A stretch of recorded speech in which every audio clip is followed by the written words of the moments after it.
Sir ನಮಸ್ಕಾರ. ನಮಸ್ಕಾರ. ಏನ್ ಹೇಳ್ತೀರಿ ಇವತ್ತು ಟಿನರ್ಸ್ಪುರ ಬಸ್ ಸ್ಟ್ಯಾಂಡ್ ಅಲ್ಲಿ ಇದ್ರೆ KSRTC ಬಸ್ ಸ್ಟ್ಯಾಂಡ್ ಅಲ್ಲಿ? ಸರ್ ಇವತ್ತು ಬಸ್ ಸ್ಟ್ಯಾಂಡ್ ವ್ಯವಸ್ಥೆ ಏನಾಗದಪ್ಪ ಅಂದ್ರೆ ಟಿನರ್ಸಿಪುರ ಪುರಸಭಾ ವ್ಯಾಪ್ತಿಗೆ ಬರ್ತಕ್ಕಂಥ ಬಸ್ ಸ್ಟ್ಯಾಂಡು ಇವತ್ತು ಸಾರ್ವಜನಿಕರು ಗ್ರಾಮೀಣ ಪ್ರದೇಶದಿಂದ ಬರ್ತಕ್ಕಂಥವರೇ ಜಾಸ್ತಿ ಈ ಬಸ್ ಸ್ಟ್ಯಾಂಡ್ಗೆ. ಸುತ್ತಮುತ್ತ 120 ಹಳ್ಳಿಗಳಿಂದ ಬರ್ತಾರೆ ಬಸ್ ಸ್ಟ್ಯಾಂಡ್ ಮಧ್ಯೆ ಸೆಂಟರ್ ಪಾಯಿಂಟ್ ಇದು. ಇವರು ಮೈಸೂರು ಕನೆಕ್ಟು, ಇವರು ಕೊಳ್ಳೇಗಾಲ, ಮಾದೇಶ್ವರ ಬೆಟ್ಟ, ಬೆಂಗಳೂರು ಎಲ್ಲ ಕನೆಕ್ಟ್ ಆಗೋಂಥ ಜಾಗ ಸೆಂಟ್ರ್ ಪಾಯಿಂಟು. ಇಲ್ಲಿ ಸುಮಾರು ಜನಸಂದಣಿ ಇರ್ತದೆ ಸರ್. ಹಾಗಾಗಿ ಇಲ್ಲಿ ಪುರಸಭಾ ವ್ಯವಸ್ಥೆಯಿಂದ ಇವತ್ತು ಬಿಸಿಲಿನ ಬೇಗ ಪರಿತಾಪಕ್ಕೇರಿ ಭಾಳ ಸಂಕಷ್ಟದಲ್ಲಿ ಜನ ನೀರಿಗೆ ಹಾಹಾಕಾರ. ಒಂದು ಬಾಟ್ಲಿ ನೀರು 15 ರೂಪಾಯಿ 20 ರೂಪಾಯಿ ಕೊಡಬೇಕು. ಆ ನೀರು ಕುಡಿದ್ರೂ ಸುಧಾ ಆರೋಗ್ಯದ ವೈಪರೀತ್ಯಗಳು ಕಂಡು ಗಂಟಲು ನೋವು, ಎಲ್ಲ ಯೂರಿಯಾ ಮಿಕ್ಸ್ ನೀರದು, ಎಲ್ಲ ಕೆಮಿಕಲ್ ಮಿಕ್ಸ್ ನೀರನ್ನ ಕುಡಿದು ಜನ ಸಂಕಷ್ಟಕ್ಕೆ ಒಳಗಾಯ್ತಾರೆ. ಹಾಗಾಗಿ ಪುರಸಭಾ ವ್ಯಾಪ್ತಿಲಿ ಇವತ್ತು ಸಾರ್ವಜನಿಕರ ಹಿತದೃಷ್ಟಿ ಕಾಪಾಡಬೇಕು ಅನ್ನೋ ಮಾನವೀಯತೆ ಅವ್ರಿಗೇನಾದ್ರು ಇದ್ರೆ ಗೌರವಯುತವಾಗಿ ಅವರು ಸಾರ್ವಜನಿಕರಿಗೋಸ್ಕರ ನೀರು ಸಂಪೂರ್ಣವಾದಂಥ ಒಂದು ನೀರಿನ ವ್ಯವಸ್ಥೆ, ಫಿಲ್ಟರ್ ನೀರಿನ ವ್ಯವಸ್ಥೆನ ಸಾರ್ವಜನಿಕರಿಗೆ ಒದಗಿಸ್ಕೊಡ್ಬೇಕು ಅಂತ ಈ ಮೂಲಕ ಪತ್ರಿಕಾ ಪ್ರಸಾರದ ಮೂಲಕ ಮಾಧ್ಯಮದ ಮುಖಾಂತರ ನಾನು ಹೇಳಕ್ಕೆ ಬಯಸ್ತೀನಿ ಸರ್. ಒಂದು. ಎರಡನೇದು, ಇಲ್ಲಿ ಮೈಸೂರು ಟು ನರಸೀಪುರ, ನರಸೀಪುರ ಟು ಮೈಸೂರು ಸುತ್ತಮುತ್ತ ಗ್ರಾಮೀಣ ಪ್ರದೇಶದ ಮಕ್ಕಳು ಶಾಲೆಗಳಿಗೆ ಹೋಗೋಕೆ ಮೈಸೂರಿಗೆ ಬಸ್ ಸ್ಕೂಲ್ಗಳಿಗೆ ಹೋಗ್ತಾರೆ, ಕಾಲೇಜ್ಗಳಿಗೆ ಹೋಗ್ತಾರೆ. ಇಲ್ಲಿ ಯಾವಾಗ ನೋಡು ಫ್ರೀ ಸರ್ಕಾರ ಫ್ರೀ ಕೊಟ್ಟಿರೋದ್ರಿಂದಾಗಿ ಅವರು ಫ್ರೀ ಕೊಡೋದು ನಮ್ದೇನು ಆಕ್ಷೇಪಣೆ ಇಲ್ಲ. ಹಾಗಾಗಿ ಪ್ರತ್ಯೇಕ ಬಸ್ಸಿನ ವ್ಯವಸ್ಥೆ, ಶಾಲಾ ಮಕ್ಕಳುಗಳಿಗೆ ಪ್ರತ್ಯೇಕ ಬಸ್ಸಿನ ವ್ಯವಸ್ಥೆನ ಸರ್ಕಾರ ಗೌರವಯುತವಾಗಿ ಮುಂದಿನ ಯುವಶಕ್ತಿಗೋಸ್ಕರ, ದೇಶದ ಅಭಿವೃದ್ಧಿಗೋಸ್ಕರ ವಿದ್ಯಾಭ್ಯಾಸ ಮಾಡ್ತಕ್ಕಂಥ ಜನ್ರೇಷನ್ಗೆ ಅವರು ತಕ್ಷಣದಲ್ಲಿ ಶಾಲಾ ಮಕ್ಕಳುಗಳಿಗೆ ಪ್ರತ್ಯೇಕ ಬಸ್ಸಿನ ವ್ಯವಸ್ಥೆ ಮಾಡಿಕೊಡ್ಬೇಕು. ಆದರೆ ಮಹಿಳೆಯರನ್ನ ನಾವು ಯಾವುದೇ ಕಾರಣಕ್ಕೂ ಅವ್ರನ್ನ ಬೇಡ ಅಂತ ಹೇಳ್ತಿಲ್ಲ. ಫ್ರೀ ಗ್ಯಾರಂಟಿ ಇನ್ನೇನು ಬೇಕು, ಏನೇನು ಗ್ಯಾರಂಟಿಗಳನ್ನ ಕೊಡಲಿ. ಆದರೆ ಶಾಲಾ ಮಕ್ಕಳುಗಳ ನೋವು, ಈಗ ಸುಮಾರು ಜನ ಮಕ್ಕಳು ಬಿದ್ದು ಎದ್ದು ಕೈಕಾಲುಗಳು ನೋವು ಮಾಡ್ಕೊಂಡು ಹತ್ತಕ್ಕಾಗ್ದಿಯೇ, ಟೈಮಿಗೆ ಸರಿಯಾಗಿ ಕ್ಲಾಸ್ ಅಟೆಂಡ್ ಮಾಡೋಕ್ಕಾಗ್ದಿಯೇ. ಒಂದು ಹುಡುಗಂದು ನಾನು ಕಣ್ಣಾರ ನೋಡಿದಂಥ ಇನ್ಸಿಡೆಂಟು ಮೈಸೂರಲ್ಲಿ. ನೀಟಿಗೆ ಬರೋಕ್ಕೆ ಹೋಗಿತ್ತು ಹುಡುಗ, ನನ್ನ ಮಗನ್ನು ಕರ್ಕೊಂಡು ಹೋಗಿದ್ದಂತ. ನಾನು CET ಕರ್ಕೊಂಡು ಹೋಗಿದ್ದೆ. ಹುಬ್ಬಳ್ಳಿ ರಾಯಚೂರಿಂದ ಬಂದನ ಹುಡುಗ. ಪಾಪ ಆ ಹುಡುಗ ಬಂದಿರೋದು 5 ನಿಮಿಷ ಟೈಮ್ ಆಗೋ ಹೊತ್ತಿಗೆ ಆ ಹುಡುಗನ ಹುಬ್ಬಳ್ಳಿಯಿಂದ ಬಂದಿರತಕ್ಕಂಥ ಟೈಮು ವೇಸ್ಟ್ ಆಯಿತು. ಸರಿ, ಟೈಮ್ ಸೆನ್ಸ್ ಇಲ್ಲದೆ. ಹಾಗಾಗಿ ಈ ಮಕ್ಕಳುಗಳ ಮುಂದಿನ ಒಂದು ಅಭಿವೃದ್ಧಿಗೋಸ್ಕರ ಸರ್ಕಾರ ಮನಗಂಡು ಶಾಲಾ ಮಕ್ಕಳುಗಳಿಗೆ ಪ್ರತ್ಯೇಕ ಬಸ್ ವ್ಯವಸ್ಥೆನ ಮಾಡಿ ಶಾಲಾ ಮಕ್ಕಳ ಅಭಿವೃದ್ಧಿನ ಅವರು ಗೌರವಿಸಬೇಕು ಅಂತ ಈ ಸಂದರ್ಭದಲ್ಲಿ ಸರ್ಕಾರಕ್ಕೆ ನಾನು ಒತ್ತಾಯ ಮಾಡ್ತೀನಿ ಸರ್. ಎರಡನೇದು, ಆಮೇಲೆ ಇಲ್ಲಿ ಆಟೋ ಚಾಲಕರು ಬಸ್ ಸ್ಟ್ಯಾಂಡ್ ಒಳಗಡೆ ಆಯಿತಾ, ಆಟೋ ಚಾಲಕರು ಅಂದರೆ ನಾವು ದೇವರು ಅಂತ ಕಾಣ್ತೀವಿ ಅವ್ರನ್ನ, ಆಟೋ ಚಾಲಕರನ್ನ. ಈಗ ಆಟೋ ಚಾಲಕರು ಎಲ್ಲರನ್ನ ಸಮರ್ಪಕವಾಗಿ ಅವ್ರ ಮನೆಗೆ ತಲುಪ್ಸೋ ಅಂತ ಕಾಯಕದಲ್ಲಿ ಅವರು ಸದೃಢವಾದಂಥ ಕೆಲಸನ ಮಾಡ್ತಾರೆ. ಅದರಲ್ಲಿ ನಮ್ಗೆ ತುಂಬ ಗೌರವವಾದ. ಆದರೆ ಕೆಲವು ಆಟೋ ಚಾಲಕರು ಒಳಗಡೆ ಬಸ್ ಸ್ಟ್ಯಾಂಡ್ ಒಳಗಡೆ ಬಂದು ಇಲ್ಲಿ ಹೋಗೋ ಬರ್ತಕ್ಕಂಥ ಸಾರ್ವಜನಿಕರಿಗೆ ತೊಂದರೆ ಆಯ್ತದೆ. ಹಾಗಾಗಿ ಸಂಬಂಧಪಟ್ಟ ಸ್ಥಳೀಯ ಏನು ಪೊಲೀಸ್ ಇಲಾಖೆ ಅದ ಅದನ್ನು ಬಂದು ಒಳಗಡೆ ಪ್ರವೇಶ ಮಾಡಿ ಅವ್ರನ್ನ ಸಾರ್ವಜನಿಕರ ತೊಂದರೆ ಆಗದ ರೀತಿ ಅವ್ರ ಹಿತ ಕಾಪಾಡಬೇಕು ಅಂತ ಸಂದರ್ಭದಲ್ಲಿ ನಾನು ಅಚಾನಕ್ ಆಗಿ ನಾನು ಆಟೋ ಚಾಲಕರಿಗೆ ಬಸ್ ಟಚ್ ಆಗ್ಬಿಟ್ರೆ ಅವ್ರ ಕೆಲಸ ಕಳ್ಕೊತಾರೆ, ಕೆಲಸ ಕಳ್ಕೊತಾರೆ, ಕೇಸು ಹೋಯ್ತದೆ. ಜೊತೆಗೆ ಅವ್ರ ಸಂಸಾರ ನೆಮ್ಕೊಂಡಿರ್ತಕ್ಕಂಥ ಅವ್ರ ಫ್ಯಾಮಿಲಿಗೂ ತೊಂದರೆ ಆಯ್ತದೆ. ಹಾಗಾಗಿ ಅವ್ರ ತೊಂದರೆನೂ ತಪ್ಸೋಕ್ಕೋಸ್ಕರನೇ ನಾವು ಎಷ್ಟೋ ಸರಿ ಮನೆಗಳು ತಾವು ಬಂದಿದ್ದಾರೆ, ತುಂಬ ಖುಷಿ ಆಯಿತು. ನಮ್ಮ ನರಸೀಪುರದಲ್ಲಿ ನಾವು ಒಂದು ಕಾರ್ಯಕ್ರಮ ಮಾಡಬೇಕು ಅಂದ್ಕೊಂಡಿದ್ದು. ಈ ಮುಖಾಂತರ ನಾವು ಹೇಳಕ್ಕೆ ಬಯಸ್ತೀವಿ. ಅವ್ರನ್ನ ತಾವು ಇದ್ರ ಪ್ರಸಾರದ ಮುಖಾಂತರ ಅವ್ರ ಮನಸ್ಸು ಎಳೆದು ಅವರ ಆಟೋ ಚಾಲಕರ ಇದನ್ನು ಕಾಪಾಡಬೇಕು, ಜೊತೆಗೆ ಸಾರ್ವಜನಿಕ ಇದನ್ನು ಕಾಪಾಡಬೇಕು ಅಂತ ಈ ಸಂದರ್ಭದಲ್ಲಿ ನಾನು ಹೇಳಕ್ಕೆ ಬಯಸ್ತೀನಿ ಸರ್. ಮುಖ್ಯವಾಗಿ KSRTC ಬಸ್ ಸ್ಟ್ಯಾಂಡ್ಗಳಲ್ಲಿ ಕಂಡಕ್ಟರ್ ಡ್ರೈವರು ನೀರು ಕುಡಿಯೋ ವ್ಯವಸ್ಥೆ ಇಲ್ಲ ಸರ್. ನೋಡಿ, ಅನಧಿಕೃತ ಮಳಿಗೆಗಳು ಅಂತಾನೆ ಹೇಳ್ಬೋದು. ಯಾಕೆಂದ್ರೆ ನೋಡಿ, ಅಲ್ಲಿ ಒನ್ ಇಂಡಿಯಾ ಅಂತ ಹಾಕೊಂಡಿದ್ದಾರೆ. ಅದು ಯಾರು ಪರ್ಮಿಷನ್ ಕೊಟ್ಟರು ಅವ್ರಿಗೆ ಗೊತ್ತಿಲ್ಲ. ಆಯ್ತಾ, ಈ ತರ ಅನಧಿಕೃತ ಮಳಿಗೆಗಳನ್ನ ಎಷ್ಟು ಸರಿ ಇವ್ರು ಹಾಕೊಳ್ಳೋದು? ಅಟ್ಲೀಸ್ಟ್ ಕುಡಿಯೋ ನೀರಿನ ವ್ಯವಸ್ಥೆ ಇಲ್ಲ ಇಲ್ಲಿ. KSRTC ಶುದ್ಧ ನೀರಿನ ಘಟಕ. ಇವರು ಏನ್ ಮಾಡ್ತಾರೆ, ಸಂಪಾದನೆಗೋಸ್ಕರ, ಪುರಸಭಾ ಸಂಪಾದನೆಗೋಸ್ಕರ ಅನಧಿಕೃತ ಮಳಿಗೆಗಳನ್ನ ಕೊಟ್ಕೊಂಡಾರ ಸರ್. ಅದು ಇರೋದು ಜನಗಳ ಸಾರ್ವಜನಿಕರ ಬಳಕೆಗೋಸ್ಕರ ಉಪಯೋಗ ಆಗಬೇಕು ಹೊರತು ಇವರು ಸಂಪಾದನೆಗೋಸ್ಕರ ಅಲ್ಲ. ಇವ್ರು ಸಂಪಾದನೆ ಮಾಡಬೇಕಾಗಿರೋ ಮಳಿಗೆಗಳು ಬೇರೆ ಯಾವ ಇಲ್ಲಿ, ಅದನ್ನು ಮಾಡಲಿ, ನಾವೇನು ಬೇಡ ಅನ್ನಲ್ಲ.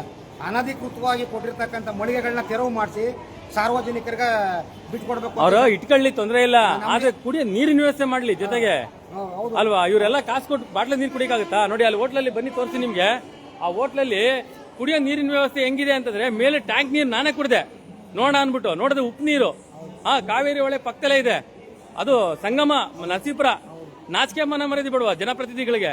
ಇವ್ರ ಯೋಗ್ಯತೆಗೆ ಒಂದು ಕುಡಿಯೋ ನೀರಿನ ವ್ಯವಸ್ಥೆ ಮಾಡಿಲ್ವಲ್ಲ ಇಲ್ಲಿ. ಅಲ್ಲಿ ಹೋಟ್ಲಲ್ಲಿ ಹೋಗಿ ನೋಡಿದ್ರೆ ಕೇಳಿದ್ರೆ ಮಾತ್ರ ಬಿಸಿನೀರು ಕೊಡ್ತಾರ, ಇಲ್ಲಾಂದ್ರೆ ಎಷ್ಟೋ ಜನ ಕೊಡೋದೇ ಇಲ್ಲ, ಕೊಡೋದಿಲ್ಲ ಬಿಸಿನೀರ ಹೋಟ್ಲಲ್ಲಿ. ಹಾ ಅಟ್ಲೀಸ್ಟ್ ಇವರು ಯೋಗ್ಯತೆಗೆ ಒಂದು ಹಾ ಹಾ ಹಾ ಹಾಗಾಗಿ ತಾವೇ ನೋಡ್ತಾ ಇದ್ದೀರಾ, ಹಾಗಾಗಿ ಕುಡಿಯೋ ನೀರಿನ ವ್ಯವಸ್ಥೆ ಮಾಡಕ್ಕೆ ಯೋಗ್ಯತೆ ಇಲ್ಲ. ಈಗ ನೀವು ನಿಮ್ಮ ಮಾಧ್ಯಮದ ಮುಖಾಂತರ ಎಚ್ಚರಿಕೆ ಕೊಟ್ಟು ಅವ್ರಿಗೆ ನೀರಿನ ವ್ಯವಸ್ಥೆ ಮಾಡ್ಕೊಡ ಅಂತ ಇದನ್ನ ಮುಂದಿನ ದಿನಗಳಲ್ಲಿ ಮಾಡಲಿಲ್ಲ ಅಂದ್ರೆ ಪುರಸಭೆ ಮುಂದೆ ಕರ್ನಾಟಕ ರಾಜ್ಯ ರೈತ ಸಂಘ ಶ್ರೀನಿವಾಸಪುರ ತಾಲೂಕು ಅಧ್ಯಕ್ಷರನ್ನ ಕೋಟಿ ಕುಮಾರಸ್ವಾಮಿ ಆ ಪುರಸಭೆ ಮುಂದೆ ಒಂದು ಕಾರ್ಯಕ್ರಮನ ಹಾಕಿ ಅವ್ರಿಗೆ ಎಚ್ಚರಿಕೆ ಕೊಡಬೇಕಾಗ್ತದೆ. ಸರ್, ಒಂದು ನಾನು ಎಲ್ಲ ಸಂಘಟನೆಯವ್ರಿಗೆ ಹೇಳ್ತೀನಿ, ದಯವಿಟ್ಟು ನೀವು ಯಾವುದೇ ನಿಮ್ಮ ಆಹ್ವಾನಗಳ ಪತ್ರಗಳಾಗ್ಲಿ ಮತ್ತೆ ಪ್ರತಿಭಟನೆಗಳಾಗ್ಲಿ ರಾಜ್ಯಪಾಲರಿಗೆ ರಾಷ್ಟ್ರಪತಿಗಳಿಗೆ ಮುಟ್ಟೋ ತರ ಮಾಡ್ಬೇಕು ನೀವು ಸರ್. ಯಾಕೆಂದ್ರೆ ಈ ಬಂಡ ಅಧಿಕಾರಿಗಳು ಕೆಲಸ ಮಾಡಲ್ಲ ಬಿಡಿ, ರಾಜಕಾರಣಿಗಳ ಚೇಲಾಗಳಂತ ಕೆಲವು ಕೆಲಸ ಮಾಡ್ತಾರೆ. ಬರೀ ಸ್ಟ್ರೈಕ್ ಬರೀ ನಿಮಗೋಸ್ಕರ ಸ್ಟ್ರೈಕ್ ಆಗುವಂಥದ್ದು. ಸರ್ಕಾರಿ ವರ್ಗದವರು ಅವ್ರ ಮೌಲ್ಯನ ಅವರೇ ತಾವೇ ಅರ್ಥ ಮಾಡ್ಕೊಂಡಿಲ್ಲ. ಈಗ ಎಲ್ಲನೂ ಬಾಯಿ ಬಿಟ್ರೆ ಸಮಾನತೆ ಸಮೃದ್ಧಿ ಅಭಿವೃದ್ಧಿ ಹೆಸರಿನಲ್ಲಿ ಇವತ್ತು ಶ್ರೀನಿವಾಸಪುರ ತಾಲೂಕಿನಲ್ಲಿ ಹಲವಾರು ಕಾಮಗಾರಿಗಳ ಉದ್ಘಾಟನೆಗಳಾಗದ. ಇವತ್ತು ಸರ್ಕಾರಿ ಪ್ರತಿನಿಧಿಗಳಿಂದ ಆಗಿರ್ತಕ್ಕಂಥ ಉದ್ಘಾಟನೆಗಳು ಇವತ್ತು ಗಂಟೆ ಒಂದು ಸುಧಾ ಅವು ಚಾಲನೆಗೆ ಬಂದಿಲ್ಲ, ಚಾಲ್ತಿಗೆ ಬಂದಿಲ್ಲ. ಆಯ್ತಾ, ಬರೀ ಪೂಜೆ ಮಾಡಿ ಬಿಟ್ಟು ಹೋಗಿರೋದು ಬಿಟ್ರೆ ಕೆಲಸ ಕಾರ್ಯಗಳು ಆಗಿಲ್ಲ. ಉದಾಹರಣೆಗೆ ತಾಲೂಕು ಆಫೀಸ್ ಹಿಂಭಾಗ, ನಮ್ಮ ಶ್ರೀನಿವಾಸಪುರ ತಾಲೂಕು ಆಫೀಸ್ ಹಿಂಭಾಗ ಅದು ಚಾಮರಾಜನಗರವರೆಗೂ ಟಚ್ ಆಯ್ತದ. ಮತ್ತು ನಮ್ಮ ವಾಟರ್ಪುರ ಯಾಕಂದ್ರೆ ಆಲ್ಬೆಟ್ಟಳ್ಳಿ ಆ ರೋಡ್ಗೂ ಕಾಂಟ್ಯಾಕ್ಟ್ ಅದ. ಆ ಹಿಂದ್ಗಡೆ ರೋಡ್ನ ತಾವು ಒಂದ್ಸರಿ ಬೇಕಾದ್ರೆ ಭೇಟಿ ನೋಡಿ ಲೈವ್ ಮಾಡ್ಬೋದು. ಅಲ್ಲಿ ಚರಂಡಿ ಮೋರಿ ನೀರು ರೋಡ್ಗೆ ಉಳ್ತಾದ. ಈ ಪುರಸಭಾ ವ್ಯಕ್ತಿಗಳು ನಾನು ಒಂದ್ಸರಿ ಇಂದಿನ ಚೀಫ್ ಆಫೀಸರ್ ಇದ್ದಾಗ ಅವ್ರ ಗಮನ ಸೆಳೆದು ಅದನ್ನು ಕ್ಲೀನ್ ಮಾಡಿಸಿದೆ. ರೈತ ಸಂಘದಿಂದ ನಾವು ಗಲಾಟೆ ಮಾಡಬೇಕಾಯ್ತಾ ಅಂತ ಹೇಳಿ ಚರ್ಚೆ ಮಾಡಿ ತಹಸೀಲ್ದಾರ್ ಮುಖಾಂತರ ಹೇಳಿಸಿ ಅವ್ರು ಚರ್ಚೆ ಮಾಡಿ ಮಾಡಿಸಿದ್ದು. ಇವಾಗ ಅದೇ ಇದನ್ನು ಕೇವಲ ಬರೀ 1 ಗಂಟೆ 2 ಗಂಟೆ JCP ಕೆಲಸ ಸರ್. ಅದನ್ನು ಮಣ್ಣು ಎತ್ತಾಕ್ಸಿ ಕೆಳಗಡೆ ನೀರು ಹೋಗೋಕೆ ಅನುವು ಮಾಡಿಕೊಟ್ಟಿಲ್ಲ. ಅದು ನೊಣಗಳು, ಸೊಳ್ಳೆಗಳು, ಆಮೇಲೆ ಅಲ್ಲಿ ತಿರುಗಾಡ್ತಕ್ಕಂಥ ಜನಗಳಿಗೆ ಸಾಯಂಕಾಲ ಟೈಮ್ ಹೋಗೋಂಥ ಜನಗಳಿಗೆ ಎಲ್ಲ ಅಲ್ಲ. ಈಗ ಹೋಗಿ ಪುರಸಭೆಯಲ್ಲಿ ಕೇಳಿದ್ರೆ ಸರ್ ಬಾಡಿನೇ ಇಲ್ಲ ಸರ್, ಇವತ್ತು ಜನಪ್ರತಿನಿಧಿ ಬಾಡಿನೇ ಹೊಟ್ಟೋಗ್ಬಿಟ್ಟಿದೆಯಲ್ಲ, ಸರ್ಕಾರದ ಬಾಡಿನೇ ಇಲ್ವಲ್ಲ ಅಂತಾರೆ. ಅಧಿಕಾರಿಗಳು ಕೆಲಸ ಮಾಡಲ್ಲ, ಅಧಿಕಾರಿಗಳು ಜನಪ್ರತಿನಿಧಿಗಳು ಹೇಳ್ತಾರೆ, ಜನಪ್ರತಿನಿಧಿ ಅಧಿಕಾರಿಗಳ ಮೇಲೆ ಹೇಳೋದು. ಬಾಡಿ ಇಲ್ದೇದ್ಮೇಲೆ ಇವ್ರಿಗೆ ಏನ್ ಕೆಲಸ ಇದ್ದು ಸರ್? ಬಾಡಿ ಇಲ್ದೇದ್ಮೇಲೆ ಇವರು ಆಡಳಿತಾಧಿಕಾರಿ ಇವರೇ ಆಗಿರ್ತಾರೆ, ಇಲ್ಲಾಂದ್ರೆ ಇವ್ರು ಸಂಬಂಧಪಟ್ಟ ಅಧಿಕಾರಿಗಳು ಯಾರೋ ವಹಿಸ್ಕೊಂಡಿರ್ತಾರೆ ಜವಾಬ್ದಾರಿನ. ಅವರು ಕೂತು ಕೆಲಸ ಮಾಡಬೇಕು. ಬಾಡಿ ಇಲ್ಲ ಅಂದಮೇಲೆ ಇವ್ರು ಕೆಲಸ ಇಲ್ಲ ಅಂದ್ರೆ ಇವ್ರು ತಿಂಗಳ ಕೆಲಸ ಇಲ್ಲ ನಮ್ಗೆ ಅಂದ್ಬಿಟ್ಟು ಸಂಬಳ ತಗೊಳ್ಳಲ್ವಾ? ತಿಂಗ ಸಂಬಳ ತಗೊಳ್ಳಲ್ವಾ? ಬಾಡಿ ಇಲ್ಲ ಅಂತಲೇ ಹೇಳ್ಕೊಂಡು ಇವರು ಬೇರೆ ಬೇರೆ ಚಟುವಟಿಕೆಗಳನ್ನು ನಾವು ಬಾಡಿ ಇಲ್ಲದಂಥ ಸಂದರ್ಭದಲ್ಲಿ ಬೇರೆ ಬೇರೆ ಚಟುವಟಿಕೆಗಳು ಮಾಡ್ತಾರೆ. ನಾವು ಮಾಹಿತಿ ಕೇಳಿ ಅವ್ರಿಗೆ ಇನ್ನೊಂದು ಹೇಳಕ್ಕೆ ಬಯಸ್ತೀನಿ ಸರ್. ಮೊದಲು ಇಲ್ಲಿ ಕರ್ನಾಟಕ ಸರ್ಕಾರದಲ್ಲಿ ಲೋಕಾಯುಕ್ತ ಅನ್ನೋದೊಂದು ದೊಡ್ಡ ಸಂಸ್ಥೆ ಅದ, ಭ್ರಷ್ಟಾಚಾರ ಕಂಡಿರ್ತಕ್ಕಂಥ ಸಂಸ್ಥೆ ಇಲ್ಲದ. ಆಯಿತಾ, ರೈತರನ್ನ ಸಂಪಾದನೆ ಮಾಡೋರನ್ನ, ಕೂಲಿ ಕಾರ್ಮಿಕರ ಸಂಪಾದನೆ ಮಾಡಿ ಹೊಲ ಮಾರಿ ಅಟ್ಟಿ ಮಾರಿ ದುಡ್ಡು ಮಾಡ್ಕೊಂಡು ಮನೆ ಕಟ್ಟೋರು ಹಿಡಿಯೋದಲ್ಲ.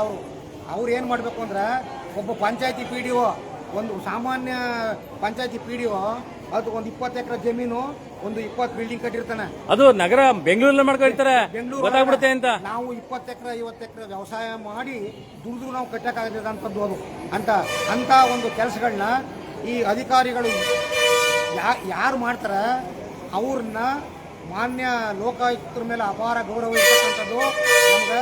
ಅವರು ಪ್ರತಿಯೊಬ್ಬ ಅಧಿಕಾರಿಗಳನ್ನೂ ಅವರು ಹಿಡಿದು ಏನು ಮಾಡಾರ, ಹೆಂಗೆ ಸಂಪಾದನೆ ಆಯಿತು, ಮೂಲ ಎಲ್ಲಿ ಬಂತು ಅನ್ನೋದನ್ನ ಹುಡುಕಿ ಅವ್ರ ಮೇಲೆ ಭ್ರಷ್ಟಾಚಾರದ ಆರೋಪದ ಮೇಲೆ ಅವ್ರನ್ನ ಒಳತಳ್ಳಿ ಬೇರೆಯವ್ರಿಗೆ ಅನುವು ಮಾಡಿಕೊಡ್ಬೇಕು ಸರ್. ಅವರು ಸರ್ ಕೇವಲ ಸರ್ಕಾರಿ ಇಲಾಖೆಯಲ್ಲಿ ಸರ್ಕಾರಿ ಇಲಾಖೆಗಳಲ್ಲಿ ಮುಖ್ಯವಾಗಿ ಎಲ್ಲ ಇಲಾಖೆನೂ ಮುಟ್ತಾರೆ ಇವರು. ಯಾಕೆ ಪೊಲೀಸ್ ಇಲಾಖೆ ಮುಟ್ಟಲ್ಲ ಇವರು? ಹೇಗೆ ಹೆದರಿಕೆನಾ? ಪೊಲೀಸ್ ಇಲಾಖೆ ಅಂದ್ರೆ ಅವರು ಜಾಯಿಂಟ್ ಇಲಾಖೆ ಅದು. ಹಂಗಾಗಿ ಮುಟ್ಟಲ್ಲ. ಹಂಗಾಗಿ ಯಾಕೆ ಪೊಲೀಸ್ ಇಲಾಖೆಯಲ್ಲಿ ಭ್ರಷ್ಟಾಚಾರ ಇಲ್ವಾ? ಅದಕ್ಕಿಲ್ಲ ಸರ್. ಇಡೀ ರಾಜ್ಯ ನೋಡ್ತಲ್ರಿ ಸೋಷಿಯಲ್ ಮೀಡಿಯಾಗಳಲ್ಲಿ. ಸೋಷಿಯಲ್ ಮೀಡಿಯಾದಲ್ಲಿ ಪೊಲೀಸ್ ಇಲಾಖೆ ಮೊದಲನೇ ಸ್ಥಾನದಲ್ಲದ ಭ್ರಷ್ಟಾಚಾರ ಅಂತ ಎಲ್ಲ ಹೇಳಿರ್ತಕ್ಕಂಥದ್ದಿದೆ. ಭ್ರಷ್ಟಾಚಾರನ ಪೊಲೀಸ್ ಇಲಾಖೆಯಲ್ಲಿ, ಆಯ್ತಾ, ಅದು ಎರಡನೇ ಮಾತೇ ಇಲ್ಲ. ಹಾಗಾಗಿ ಅವ್ರಿಗೂ ಒಂದೇ ನ್ಯಾಯ, ಸಾಮಾಜಿಕ ನ್ಯಾಯ ಅಂತಂದ್ಮೇಲೆ ಎಲ್ಲರಿಗೂ ಒಂದೇ ನ್ಯಾಯ ಇರಬೇಕಲ್ವ? ಇದನ್ನ ತಾವು ಪೊಲೀಸ್ ಇಲಾಖೆ ಇನ್ಕ್ಲೂಡ್ ಈಗ ಒಂದು 36-38 ಇಲಾಖೆ ಏನದ ಅಷ್ಟು ಇಲಾಖೆಯಲ್ಲೂ ಭ್ರಷ್ಟಾಚಾರ ಅನ್ನೋದು ತುಂಬಿ ತುಳ್ಕಾಡ್ತಾ ಇದೆ. ಭ್ರಷ್ಟಾಚಾರದ ಆಮೇಲೆ ಈ ವಿದ್ಯಾರ್ಥಿಗಳಿಗೆ ಬರಬೇಕಾದಂಥ SC/ST ಸ್ಕಾಲರ್ಶಿಪ್ಗಳು ಸುದ ಇವತ್ತು ಗಂಟೆ ಬಂದಿಲ್ಲ. ಆಯಿತಾ, ಎಷ್ಟೋ ಜನ ಇವತ್ತು ಗಂಟೆ ಸ್ಕಾಲರ್ಶಿಪ್ಗಳನ್ನು ಕೊಟ್ಟಿಲ್ಲ. ಆಯಿತಾ, ಆ ಮಕ್ಕಳ ಭವಿಷ್ಯ ಏನಾಗಬೇಕು? ಮುಂದಿನ ದೇಶದ ಪ್ರಜೆಗಳು ಅವರು ಸರ್ಕಾರ ನೇಮ್ಕೊಂಡು ಅವ್ರ ತಂದೆ ತಾಯಿಗಳು ಕೂಲಿ ನಾಲಿ ಮಾಡಿ ಓದಿಸಿರ್ತಾರೆ. ಅಲ್ಲಿ ಬರ್ತದ ನಮ್ಗೆ ವಿದ್ಯಾಭ್ಯಾಸಕ್ಕೆ ಆಯ್ತದ, ನಮ್ಮ ಬದುಕಟ್ಟುಗಳಕ್ಕೆ ಆಯ್ತದ ಅಂತ ಹೇಳಿದ್ರು ಸುದ ಆ ದುಡ್ಡು ಸುದ ಇವತ್ತು ಅವ್ರಿಗೆ ಇವತ್ತು ಗಂಟೆ ತಲುಪಿಲ್ಲ. ಇಂಥ ದುಡ್ಡುಗಳನ್ನೆಲ್ಲ ತಗೊಂಡು ಗ್ಯಾರಂಟಿ ಯೋಜನೆಗಳಿಗೆ ಹಾಕೊಂಡು ಪಾಪ ಅವ್ರನ್ನ ಸಮರ್ಥನೆ ಮಾಡ್ಕೊಳ್ಳುವಂತ ಕೇಳಿ ಸರ್, ಸಮರ್ಥನೆ ಮಾಡ್ಕೊಳ್ಳುವಂತ ಕೆಲವೊಂದು ಇದೆಯಲ್ಲ, ಒಂದೊಂದು ಜಾತಿ ಪಕ್ಷಗಳಿದೆಯಲ್ಲ, ಆಯ್ತಾ, ಸಮರ್ಥನೆ ಮಾಡ್ಕೊಡ್ತಾರೆ ಮತ್ತೆ ಅದನ್ನು ಸಮರ್ಥನೆ ಮಾಡ್ಕೊತಾರೆ. ದೇಶದಲ್ಲಿ ದೊಡ್ಡ ದುರಂತ ಅಂದ್ರೆ ಜಾತಿ ಸರ್. ಹೌದು, ಈ ಜಾತಿ ಅನ್ನೋದೇ ದೊಡ್ಡ ಕಂಟಕ ಈ ದೇಶಕ್ಕೆ ಮಾರಕವಾಗಿರ್ತಕ್ಕಂಥದ್ದು. ಹೌದು, ಆಯ್ತಾ, ಈಗೇನ್ ಮಾಡದ ಎಲ್ಲಾ ಸಮುದಾಯಗಳಿಗೂ ಜಾತಿ ಪಟ್ಟ ಕಟ್ಟಿ ಅವ್ರವ್ರೇ ಒಂದೊಂದು ಹಬ್ಬ ಮಾಡಿಸ್ತಾವ್ರ. ಆಯ್ತಾ, ಈ ಬಸವಾದಿ ಶರಣರ ನಾವು ಇದ್ದಂತ ಇಂದಿನ ಇದರಲ್ಲಿ ಒಂದೇ ಹಬ್ಬ ಅವರು ವೈಯಕ್ತಿಕವಾಗಿ ಮಾಡ್ಕೊತಿರು, ಅವ್ರ ಮನೇಲಿ ಇರ್ತಿರು. ಈಗ ಜಾತ್ಕೊಂದು ಹಬ್ಬ ಮಾಡಿ ಅವ್ರನ್ನೆಲ್ಲ ಬೀದಕ್ಕೆ ತಂದು ನರಸೀಪುರ ಒಂದೇ ಆ ಸಮಾಜನೂ ನಂಜನಗೂಡ ಅದು ಎಷ್ಟೈತೆ ನೋಡೋದು, ಹೇಳಿ ಹೇಳಿ ಹೇಳಿ ಮಾತಾಡಿ. ಆ ಸಮಾಜನ ದಿಕ್ ತಪ್ಸ ಅಂತ ಒಂದು ಮೌಢ್ಯಕ್ತಳ್ಳ ಅಂತ ಕೆಲಸನ ಇವರು ಸರ್ಕಾರಗಳೇ ಮಾಡ್ತಾವ ಸರ್. ನಂಜನಗೂಡಿದ್ದು ಮೌಢ್ಯ ಎಲ್ಲ ಮೌಢ್ಯಕ್ಕೆ ತಳ್ತಾವ್ರ. ಆಯ್ತಾ, ಮೌಢ್ಯಗಳ ತಳ್ಳಿ ವಿದ್ಯಾರ್ಥಿಗಳ ಬದುಕಿನ ಮೇಲೆ ಚೆಲ್ಲಾಟ ಆಡ್ತಾರೆ. ಅವ್ರಿಗೂ ನೋವಾಯ್ತದ, ಅವ್ರ ಮನೆ ಮಕ್ಕಳುಗಳಿಗೂ ನೋವಾಯ್ತದ. ತಂದೆ ಪಾಪ ಏನೋ ಇದ್ದದವರು ಏನೋ ಅಷ್ಟ ಬರ್ತದ, ನನ್ನ ಮಗನ ವಿದ್ಯಾಭ್ಯಾಸಕ್ಕೆ ಆಯ್ತದ ಅಂದ್ಕೊಂಡಿರೋದು ಅದು ಸೊನ್ನೆ ಆಯ್ತಾ. ಅದಾಗಬಾರ್ದು. ದಾವಣಗೆರೆಯಲ್ಲಿ ವಿದ್ಯಾರ್ಥಿಗಳು ಸ್ಟ್ರೈಕ್ ಮಾಡಿದ್ರು, ಅವ್ರನ್ನ ಅರೆಸ್ಟ್ ಮಾಡ್ತಾರೆ. ಆಯ್ತಾ, ಅದರಲ್ಲೂ ಅತಿ ಹೆಚ್ಚು ಯುವಶಕ್ತಿ ಇರೋದು ನಮ್ಮ ದೇಶದಲ್ಲಿ. ಆಯ್ತಾ, ಏನು ಇವ್ರು ಕೆಲಸ ಕೊಟ್ಟು ಯಾವುದೇ ಸರ್ಕಾರಗಳು ಬರಲಿ ಸರ್, ಏನ್ ಕೆಲಸ ಕೊಟ್ಟಾರ? ಯಾವ ವಿದ್ಯಾರ್ಥಿಗಳಿಗೆ ಏನ್ ಕೆಲಸ ಕೊಟ್ಟಾರ ಇವರು? ಯಾವುದೇ ಬರೀ ಇದು ಪೇಪರ್ ಸ್ಟೇಟ್ಮೆಂಟು ಅಷ್ಟೇ, ಪತ್ರಿಕೆ ಹೇಳಕ ಅಷ್ಟೇ. ಇದುವರೆಗೂ ಉದ್ಯೋಗ ಸೃಷ್ಟಿನೂ ಆಗಿಲ್ಲ. ಉದ್ಯೋಗ ಕೊಡೋದ್ ಬೇಡ, ನಾವು ಕಟ್ಟಂತ ತೆರಿಗೆ ಹಣನ ವಿದ್ಯಾರ್ಥಿ ವೇತನ ಕೊಡ್ಲಿ ಅವ್ರಿಗೆ ಯೋಗ್ಯತೆಗೆ. ವಿದ್ಯಾರ್ಥಿಗಳು ವೇತನ ಕೊಡ್ತಾ ಇಲ್ಲ ಅವ್ರಿಗೆ. ನಾವು ತೆರಿಗೆ ಕಟ್ಟಂತ ಟ್ಯಾಕ್ಸ್ ನ ಅವ್ರಿಗೆ ಸ್ಕಾಲರ್ಶಿಪ್ ಕೊಡೋಕೆ ಯೋಗ್ಯತೆ ಆಗ್ತಿಲ್ಲ. ಯಾವ ಸರ್ಕಾರ ಬಂದ್ರೆ ಕೇಂದ್ರ ಸರ್ಕಾರ ಒಂಥರ ಮಾಡೋದು, ರಾಜ್ಯ ಸರ್ಕಾರ ಒಂಥರ ಮಾಡೋದು. ಅದಕ್ಕೆ ಕಾರಣ ಯಾರು ಅಂದ್ರೆ ಸಹ ಜನಸಾಮಾನ್ಯರು ಮುಂದಿನ ದಿನಗಳಲ್ಲಿ ಜನಸಾಮಾನ್ಯರು ನಮ್ಮಂತವ್ರೇನು ಹೋಗಕ್ ಹೋಗಲ್ಲ. ತಪ್ಪಾಗಿ ಅರ್ಥ ಮಾಡ್ಕೋಬಾರ್ದು. ನಾವು ರೈತ ಸಂಘದಲ್ಲಿ ಹೋರಾಟ ಮಾಡ್ತಿರ್ತಕ್ಕಂಥದ್ದು. ಆಯ್ತಾ, ಆಯ್ತಾ, ಜನಸಾಮಾನ್ಯರು ನಮ್ಮಂತವ್ರು ಅವರು ಇವರು ಅಂತ ಯಾರ ಬಂದು ಹೇಳ್ಬಿಟ್ಟು ಹೋದ್ರು. ಬೇಕಾದ್ರೆ ನರಸೀಪುರದಲ್ಲಿ ಹೋಗಿ ವಿಚಾರಿಸ್ಕೋಬಹುದು. ಟಿ ನರಸೀಪುರ ತಾಲೂಕಲ್ಲಿ ಮಧ್ಯದಲ್ಲಿ ನಾವು 40 ವರ್ಷ ಹಾಕತ್ತಿದ್ರೆ ಒಂದು ಪೇಪರ್ ಸ್ಟೇಟ್ಮೆಂಟ್ ಕೊಡೋ ಕೇಳ್ರಿ. ಕ್ಯಾಮ್ರಾ ಮುಂದೆ ನಿಂತ್ಕೊಂಡು ಹಿಂಗಡೆ ನಿಂತ್ಕೊಂಡು ಬ್ಯಾಕ್ಗ್ರೌಂಡ್ ಹಾಕೋದಲ್ಲ, ಕಾಮೆಂಟ್ ಹಾಕೋದಲ್ಲ. ತಿಕ್ಕಲ್ ದಮ್ಮಿದ್ರೆ ಬಂದು ಕ್ಯಾಮ್ರಾ ಮುಂದೆ ನಿಂತ್ಕೊಂಡು ಮಾತಾಡ್ಬೇಕು. ಅದು ಯಾವನ್ನ ನಿಂತ್ಕೊಂಡು ಕಾಮೆಂಟ್ ಹಾಕೋದು, ಯಾವನ್ನ ನಿಂತ್ಕೊಂಡು ಹಿಂಗಡೆ ಪುಂಗಿ ಓದೋದಲ್ಲ. ರಾಜಕಾರಣಿಗಳಿಗೆ ಬಗೆ ಹಿಡ್ಕೊಂಡು ಪಟಾಕಿ ಹಿಡ್ಕೊಂಡು ಮಾಲೆ ಹಾಕ್ಬಿಟ್ಟು ಅವ್ರ ಅಪ್ಪ ಸತ್ತಾಗೂ ಒಂದು ಹಾರ ಹಾಕಲ್ಲ. ರಾಜಕಾರಣಿ ಬಂದಿದ ತಕ್ಷಣ ಹಾರ ಹಾಕ್ಬಿಟ್ಟು ಪಟಾಕಿ ಹೊಡಿತಾರೆ. ಯೋಗ್ಯತೆಗೆ ಮೂಲಭೂತ ಸೌಕರ್ಯ ಕೇಳಕ್ಕೆ ಯೋಗ್ಯತೆ ಇಲ್ದಿರಂತ ಒಂದಷ್ಟು ಚೇಲಾಗಳಿದ್ದಾರೆ ಇಲ್ಲಿ. ಹಾಗಾಗಿ ಇವತ್ತು ರೈತ ಸಂಘಟನೆಗಳನ್ನ ಮಾಧ್ಯಮದವ್ರನ್ನ ಚೇಲಾಗಳ ತರ ಇವ್ರು ನೋಡ್ತಾರೆ. ಕಮ್ಯುನಿಟಿ ಏಜೆಂಟ್ಗಳು ಹಂಗಿಲ್ಲ. ಇವರೆಲ್ಲ ಯಾರ ನೋಡಿ ಏನಾಗಿದೆ ಅಂದ್ರೆ, ಯಾವನೊಬ್ಬ ಮಂತ್ರಿ MLA ಗೆದ್ಬಿಟ್ರೆ ನಾನ್ ಟ್ರಾನ್ಸ್ಫರ್ ಮಾಡ್ತೀನಿ ಅನ್ಬಿಟ್ಟು ಅವ್ನ್ ಚೇಲಾಗ ಹೋಗ್ಬಿಟ್ಟು ಹಾರ ಹಾಕ್ಬಿಟ್ಟು ಬಕೆಟ್ ಹಿಡಿದು ಅವ್ನ್ ಟ್ರಾನ್ಸ್ಫರ್ ಮಾಡಿಸ್ಬಿಡ್ತಾನಂತೆ ಅವ್ನ್ ಚೇಲ. ಹಂಗಾರೆ ಅಧಿಕಾರಿಗಳು ಹಾಕಿರೋದು, ಆಯ್ತಾ, ಸಂಬಂಧಪಟ್ಟ ಅಧಿಕಾರಿಗಳು ಹಾಕಿರೋದು, ಜನಪ್ರತಿನಿಧಿ ಹಾಕಿರೋದು. ಹಾಗಾರೆ ಹೇಳ್ಕೊಂಡ್ ತಿರ್ಗೋದು ಊರೂರಿಗೆಲ್ಲ. ನನ್ಗೆ ಆ MLA ಗೊತ್ತು, ನನ್ಗೆ ಈ MLA ಗೊತ್ತು, ನಾನು ಟ್ರಾನ್ಸ್ಫರ್ ಮಾಡಿಸ್ಬಿಡ್ತೀನಿ, ಅಷ್ಟು ಕೊಡಿ ಇಷ್ಟು ಕೊಡಿ ಅಂತ MLA ಚೇಲಾಗಳು, MP ಚೇಲಾಗಳು, ಮಂತ್ರಿ ಚೇಲಾಗಳು. ಆ ಕೆಲಸ ರೈತ ಸಂಘಟನೆ ಮಾಡ್ತಾ ಇದೆಯಾ? ನಾವು ಮಾಡ್ತಾ ಇದೀವಿ, ಮಾಧ್ಯಮದವ್ರು ಮಾಡ್ತಾ ಇದೀವ. ಮತ್ತೆ ತಾಕತ್ತಿದ್ರೆ ಈಗ ನಮ್ಮ ಕ್ಲಿನಿಕ್ ಒಂದು ಸುದ್ದಿ ಮಾಡಿದೆ. ಯಾರೋ ಒಬ್ರು ಹೇಳದಂತೆ ಅವನು ದುಡ್ಡು ಕೇಳಕ್ ಬಂದಿದ್ದ, ಹಂಗಾಗಿ ಸುದ್ದಿ ಮಾಡಕ್ ದುಡ್ಡು ಕೇಳಕ್ ಬಂದಾಗ ಕೊಡ್ಲಿಲ್ಲ ಅವ್ರು, ಅದಕ್ಕೆ ಸುದ್ದಿ ಮಾಡ್ಬಿಟ್ಟ ಅಂತ ಸಾಕ್ಷಿ ಕೊಡ್ಲಿ. ಏನೇನೋ ಬಗ್ಬಿಟ್ರೆ ಆಗಲ್ಲ. Thank you sir, thank you.